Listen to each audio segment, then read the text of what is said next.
gostaria de chamar o nosso próximo convidado, que é presidente da Alelo, bandeira especializada em benefícios, gestão de despesas corporativas e incentivos.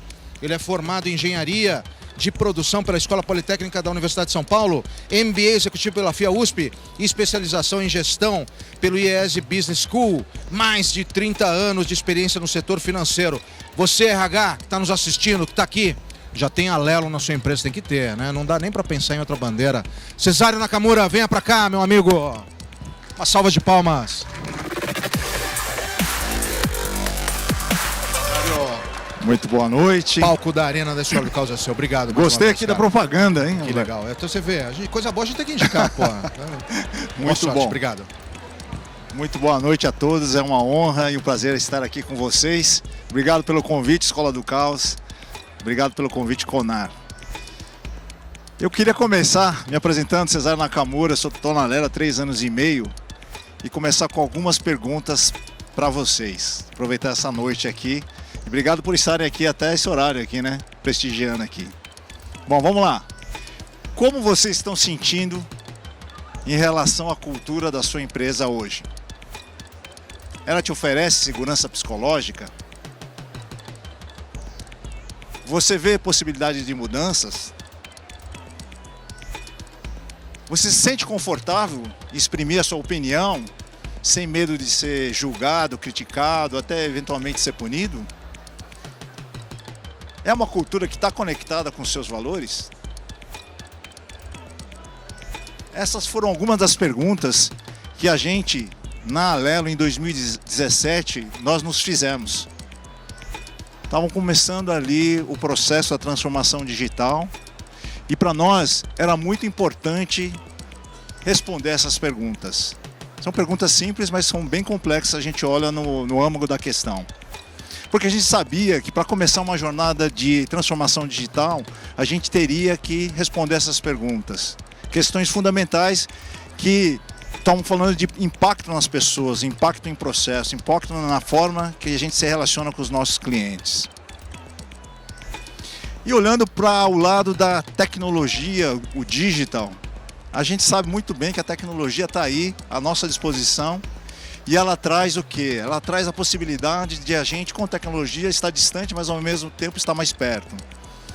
Traz a possibilidade de a gente coletar dados e trabalhar com esses dados de uma forma a tomar melhores decisões.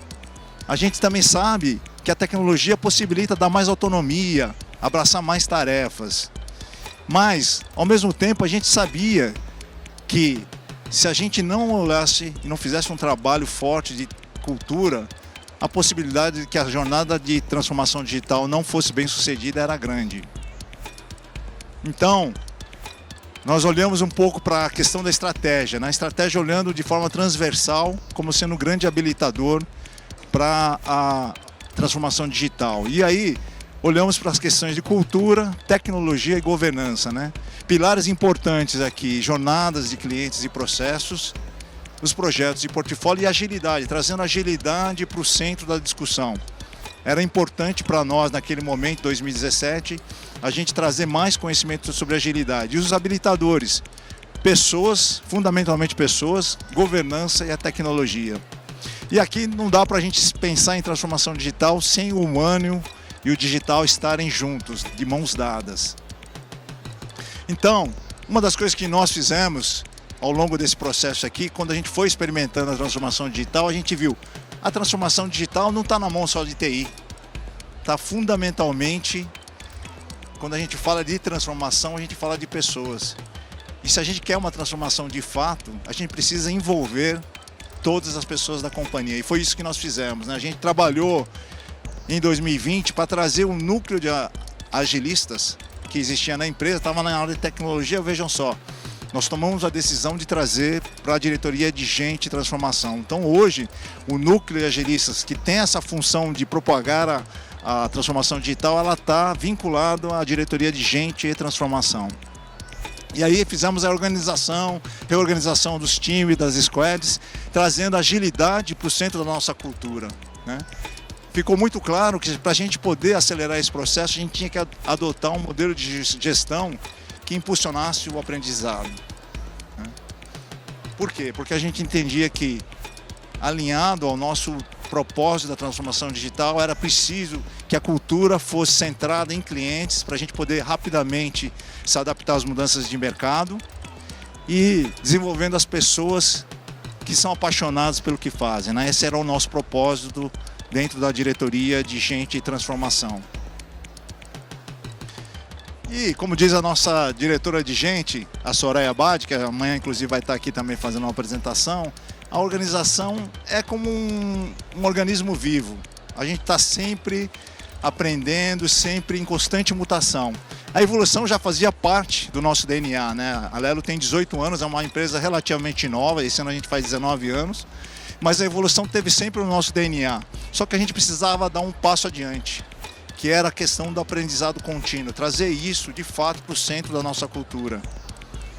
E quando a gente fala de aprendizado contínuo, a gente está falando de lifelong learning, né? É o conceito de estar sempre aprendendo, seja nós como profissionais ou a própria organização. E aí ficou claro que a gente precisava rever os nossos artefatos de cultura, né? Trabalhamos fortemente com um grupo de colaboradores, olhando aqui para os princípios da cultura que deveriam nortear o nosso processo de transformação digital. E aí a gente batizou, são os nossos elos, os elos da cultura, né? E conversando com os times, na verdade a gente tinha começado com 5 elos e aí fomos simplificando, condensando, trazendo para uma comunicação mais curta e poderosa e acabamos ficando com 3 grandes princípios da cultura, que são os elos. Então, primeiro, errar, corrigir e surpreender.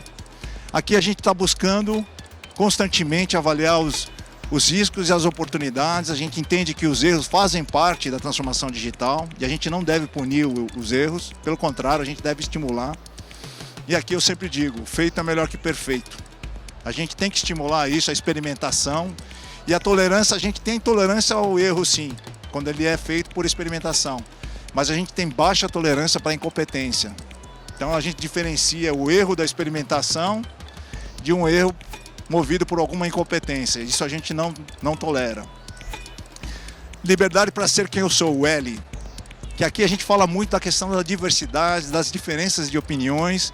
A gente prioriza efetivamente a segurança psicológica na companhia, né? Sem a segurança psicológica a gente não vai ter condições de poder fazer as mudanças necessárias na transformação digital. E aí a gente valoriza muito a diversidade e principalmente a diferença de opiniões. A gente debate bastante, discute bastante, mas uma vez que a gente toma uma decisão, vai todo mundo na mesma direção. A gente confia, a confiança é um item básico da nossa cultura, mas dando autonomia para os times e também pedindo a responsabilidade em contrapartida. E o O, de orgulho em fazer parte. Aqui a gente prefere entregas como um time. A gente prioriza as entregas coletivas e objetivos coletivos, né? E a gente valoriza a prestação de contas com responsabilidade individual. E a gente incentiva sempre uma liderança inspiradora. Não aquela liderança de comando e controle baseada em hierarquia, mas uma liderança que seja inspiradora.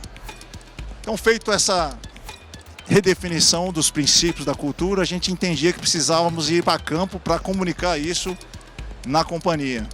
E aí ficou muito claro que para poder disseminar isso na companhia de forma efetiva, precisávamos ter o apoio da liderança. O papel da liderança passou a ser fundamental, alinhado com a agilidade, e a gente bebeu de fontes como a liderança compassiva, o Management 3.0, para poder definir aonde nós iríamos investir os nossos esforços, para poder empoderar os times e construir essa cultura que a gente tanto deseja. E algumas ações que nós fizemos efetivamente durante esse processo. O coaching, focando especialmente naqueles líderes de primeira gestão. Era importante que os líderes de primeira gestão tivessem esse acompanhamento para poder também ser propagadores da cultura. A capacitação das business partners de RH para poder dar o apoio a todas as diretorias nesse processo de mudança cultural. E também realizamos fortemente pesquisas de pulse para avaliar como estava indo a questão da liderança, essa mudança que a gente estava imprimindo, a velocidade que a gente queria imprimir, se isso estava sendo correspondido e percebido pelos colaboradores. E a gente já tinha na companhia uma avaliação 360, acho que muitas das empresas que estão aqui, vocês têm de fato a avaliação 360. A gente já tinha como prática, mas a gente aperfeiçoou de maneira que a gente passasse a ser quase que uma obsessão a questão do feedback. Feedback para desenvolvimento dos colaboradores. E eu tenho muita honra e orgulho de dizer que nesse último ciclo a gente fez mais de 1.400 reuniões com mais de 1.070 feedbacks, né? Feedbacks que foram avaliados em mais de 80% dos times como feedbacks positivos que estavam direcionando e dando orientações para crescimento e desenvolvimento profissional. E outra coisa que nós também realizamos durante esse período é a questão do fit cultural. Tanto a avaliação 360 como o fit cultural, até para olhar os elos, né? Saber como que os líderes estão sendo avaliados pelos colaboradores em relação àqueles 3 elos da cultura.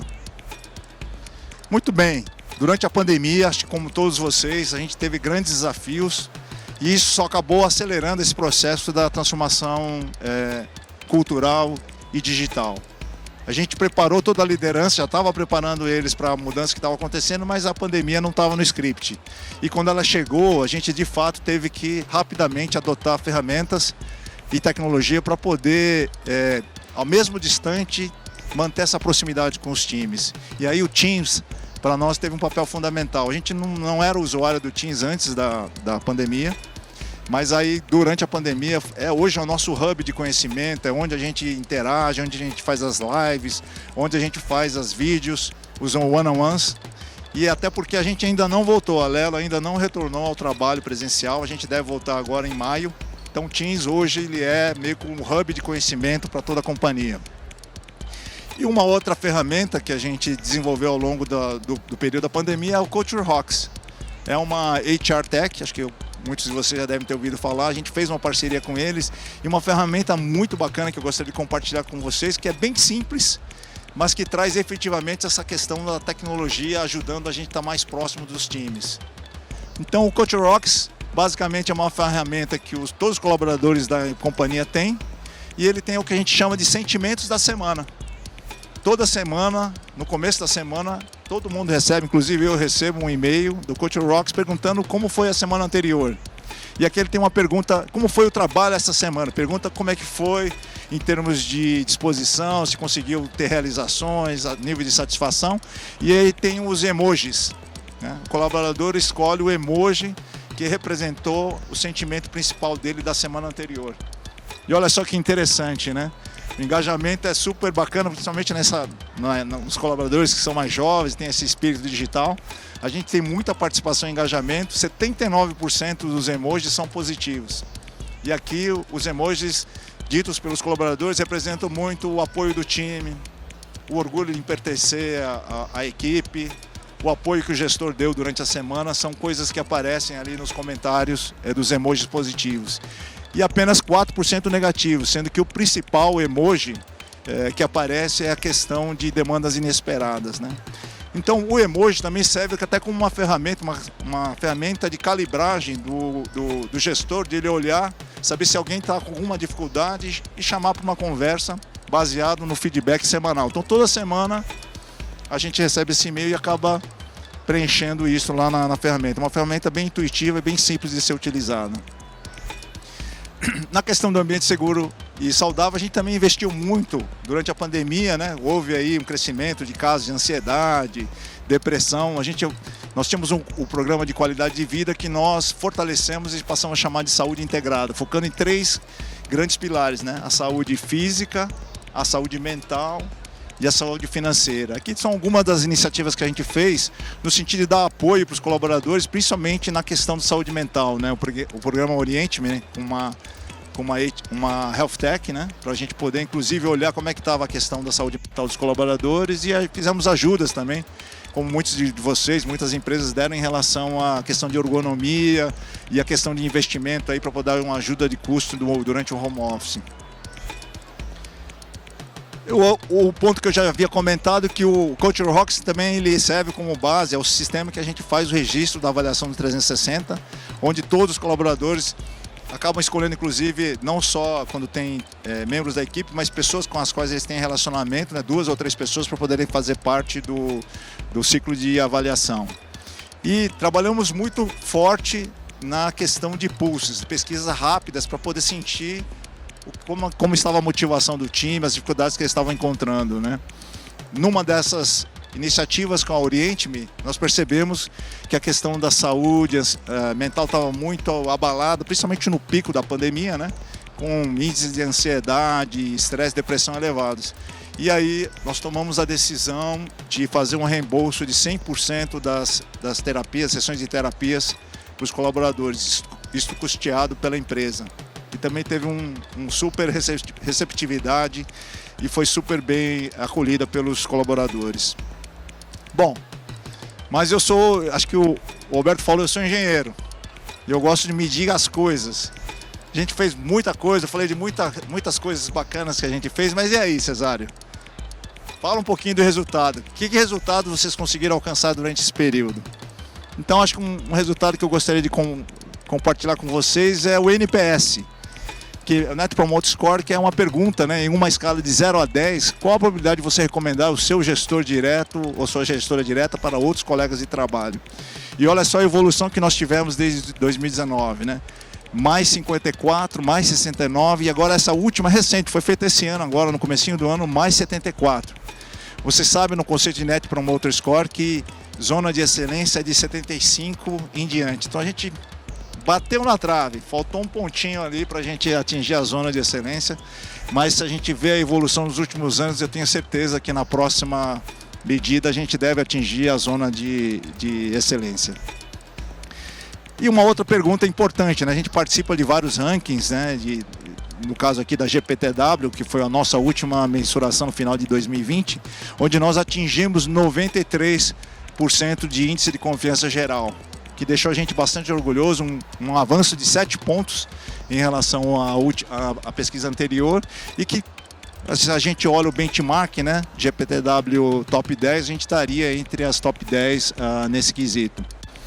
E fazendo um recorte, só olhando o grupo de profissionais, olhando para esses profissionais, como eles veem a confiança na alta liderança, mais de 94%. Né? Então, realmente são indicadores que nos deixaram bastante orgulhosos, no sentido que a gente está fazendo a coisa certa. Bom, então no final de tudo, eu comecei falando de transformação digital, e deixo um pouco da pergunta para vocês. Transformação digital ou transformação cultural? Eu acho que a gente acabou meio que fazendo as duas coisas ao longo desse período. Trabalhamos fortemente na questão de cultura, mas sem esquecer do lado da transformação digital, olhando para as mudanças que estão acontecendo na sociedade, principalmente durante a pandemia, a adoção do digital. Nós temos mais de 8 milhões de clientes no Brasil todo, de diferentes estratos socioeconômicos, regiões. Então a gente teve que adaptar os nossos produtos e soluções para essa realidade nova. Mas fundamentalmente a gente entende que nós fomos bem-sucedidos nesse processo de transformação porque a gente colocou as pessoas em primeiro lugar. Então a chave desse processo de transformação digital ou transformação cultural está nas pessoas. Bom, e aí eu termino aqui voltando para aquelas perguntas iniciais que eu fiz no começo da minha apresentação. Como vocês estão sentindo hoje em relação à cultura da sua empresa? Ela está conectada com os seus valores? Você vê possibilidade de mudanças? Você se sente confortável para emitir a sua opinião e não ser julgado, criticado ou até punido? Eu acho que ao longo desse processo, dessa jornada, a gente teve muito auto-observação. A gente teve humildade de entender quando a gente não estava indo na rota correta, a gente fazer correções de rota. E o que não faltou aqui foi comprometimento de toda a liderança da companhia, de a gente fazer as coisas acontecerem da forma correta. Muita experimentação, muito teste, a gente errou bastante, tivemos ali, mas naquele conceito de experimentação, se a gente via que não deu certo, a gente já corrigia rapidamente e seguimos adiante. Então, eu acho que para finalizar, queria dizer que cá estamos hoje. Acho que a gente enfrentou aqui um período super complicado durante a pandemia, mas estamos prontos para qualquer novo acontecimento que haja na economia, na saúde, no comportamento, até, sei lá, a próxima chacoalhada que acontecer aí no mercado. Muito obrigado, aqui está à minha disposição aqui no LinkedIn, para quem quiser depois manter contato. Obrigado pelo convite. Foi um prazer e uma alegria estar aqui com vocês hoje. Muito obrigado, hein?